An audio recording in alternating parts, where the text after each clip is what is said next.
Saudara-saudaraku yang dikasihi dan diberkati oleh Tuhan, firman Tuhan hari ini Amsal pasal 4 ayat 23. Demikian kata firman Tuhan, jagalah hatimu dengan segala kewaspadaan, karena dari situlah terpancar kehidupan. Saudara-saudaraku yang dikasihi dan diberkati oleh Tuhan, firman Tuhan ini menegaskan kepada kita bahwa hati kita perlu dijaga.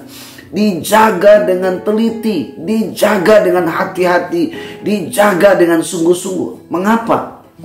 Jika hati kita tidak dijaga, maka yang terpancar dari kehidupan kita ada dua kehidupan.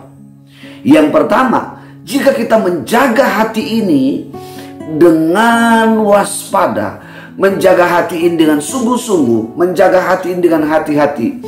Filipi pasal 4 ayat 5. Hendaklah kebaikan hatimu diketahui oleh semua orang. Ketika hati kita ini menjaga dengan baik, menjaga dengan sungguh-sungguh, sehingga hati kita tidak akan terpengaruh, hati kita tidak akan terbuka untuk kejahatan, maka yang terpancar dari kehidupan kita adalah kebaikan. Dan semua orang dapat menikmati kebaikan dari hidup kita. Yang kedua, jika kita tidak menjaga hati kita, Amsal pasal 16 ayat 5 dikatakan, orang yang tinggi hati adalah kekejian di mata Tuhan. Orang yang tinggi hati adalah kekejian di hadapan Tuhan. Saudara-saudaraku yang dikasihi dan diberkati oleh Tuhan, hati adalah hal yang terpenting yang harus kita jaga di dalam hidup ini. Jika kita tidak menjaga hati ini dengan baik, maka yang terpancar dari kehidupan kita adalah hal-hal yang tidak baik.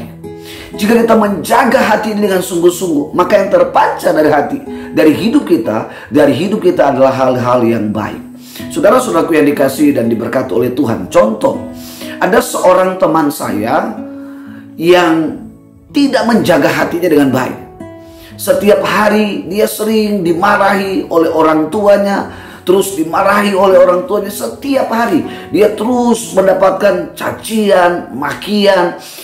Apapun yang dilakukan oleh dia tidak pernah dihormati, dihargai oleh orang tuanya. Sehingga timbullah rasa sakit hati, timbullah rasa pahit terhadap orang tua. Sehingga dari sejak itu dia mulai menaruh dendam, dia mulai menaruh kebencian. Ketika bertumbuh dewasa, ketika dia sudah mulai berumah tangga, dia sudah memiliki anak, lalu terlihatlah perilaku-perilaku dari teman saya ini kepada istrinya, kepada anaknya, sama seperti yang dilakukan oleh ayah kepada dirinya. Ternyata luka, ternyata dendam yang belum dipulihkan dari hidupnya itu berdampak tidak hanya pada dirinya, tetapi kepada keluarganya, kepada istrinya, kepada anak-anaknya. Setiap kali menyajikan makanan yang enak, selalu di mata dia tidak yang terbaik. Anak-anaknya mengerjakan semua pekerjaan rumah di sekolah, mengerjakan semua yang ada di rumah, semua dipandang oleh ayahnya, oleh bapak mereka sendiri, itu tidak baik. Sehingga mereka selalu mendapatkan perlakuan-perlakuan yang tidak baik dari ayahnya. Istri yang mendapatkan perlakuan-perlakuan yang tidak baik dari suaminya. Saudara-saudaraku yang dikasihi dan diberkati oleh Tuhan, dari anak inilah tumbuh akar pahit, tumbuh kebencian, tumbuh dendam, tumbuh luka pahit, sehingga ini terus menerus. Saudara, betapa besarnya dampak ketika hati kita tidak dijaga dengan baik. Bahkan pada akhirnya istrinya tidak lagi mampu untuk menghadapi perlakuan suaminya terhadap dirinya. Dan akhirnya istrinya memutuskan untuk meninggalkan rumahnya dengan anak-anaknya. Mereka pergi meninggalkan rumahnya karena sakit hati. Saudara-saudaraku yang dikasihi dan diberkati oleh Tuhan, ketika hati kita ini dijaga dengan baik, sehingga tidak ada kesempatan untuk kejahatan itu masuk dalam hidup kita. Matius 19 dikatakan, hal yang menajiskan hidup kita itu adalah hati kita. Ketika hati kita tidak lagi dijaga, maka kejahatan akan masuk menguasai hidup kita. Sehingga yang terpancar dari kehidupan kita, dari perilaku kita, perkataan kita adalah kejahatan. Dan semua itu menggambarkan tentang hati kita.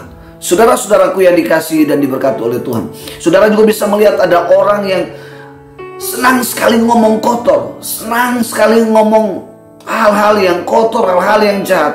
Mengapa? Itu semua menggambarkan tentang hatinya. Kitab Yakobus bilang begini tentang dosa lidah. Lidah ini tidak bertulang, tetapi lidah ini itu bisa seperti api kekuatannya. Lidah ini bisa mengendalikan seluruh hidup kita. Mengapa? Karena hatinya. Saudara-saudaraku yang dikasihi dan diberkati oleh Tuhan, hati-hati dengan hati kita. Itu sebabnya jagalah hati kita. Bagaimana supaya hati kita terus memancar kehidupan Kristus, memancarkan kehidupan Allah, memancarkan kehidupan yang baik, sehingga orang lain dapat menikmati kehidupan kita yang kita saksikan, yang kita lakukan kepada mereka, sehingga mereka mengecap, mereka menikmati, mereka melihat, dan mereka menyaksikan, sehingga hidup mereka diubah oleh perilaku, oleh kehidupan, nilai-nilai kehidupan kita. Jangan buka pintu hati kita untuk kejahatan.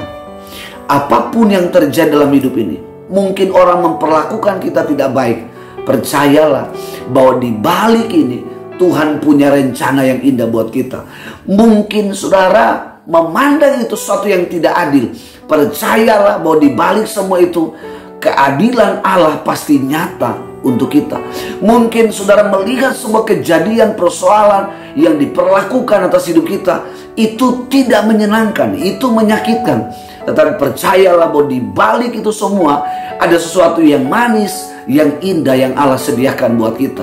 Itu sebabnya belajar seperti Yusuf, seorang muda Yusuf yang mengalami persoalan hidup, yang mengalami perjuangan, proses hidup yang luar biasa. Tetapi Yusuf tidak membuka hatinya untuk melakukan kejahatan. Malahan Yusuf di dalam kesuksesannya, dia tidak membalas dendam kepada adik-adiknya, kepada kakaknya. Tetapi Yusuf justru menolong saudara-saudaranya. Yusuf justru menjadi dampak di kota Mesir, menjadi berkat di kota Mesir. Yusuf menjadi orang yang luar biasa, menjadi orang yang terkenal, menjadi berkat. Saudara-saudaraku yang dikasihi dan diberkati oleh Tuhan, hari ini jangan pelihara kejahatan di dalam hati kita. Jangan biarkan sakit hati menguasai hidup kita. Jangan biarkan luka hati merobek seluruh hidup saudara. Tetapi izinkan Tuhan Yesus hari ini memulihkan hati saudara, supaya kita merdeka dan kita dapat memancarkan kehidupan Kristus lewat hidup kita. Hidup kita menjadi terang, menjadi garam bagi semua orang. Sehingga lewat hidup kita, kita dipakai seperti Yusuf, Daniel, Sadrak, Mesak, Abednego, Yosua. Bahkan lebih daripada itu, Allah pasti menjadikan kita menjadi orang-orang yang hebat atas bangsa ini. Dimanapun saudara pergi, kemanapun kita melangkah, hidup kita disertai dan diberkati oleh Tuhan.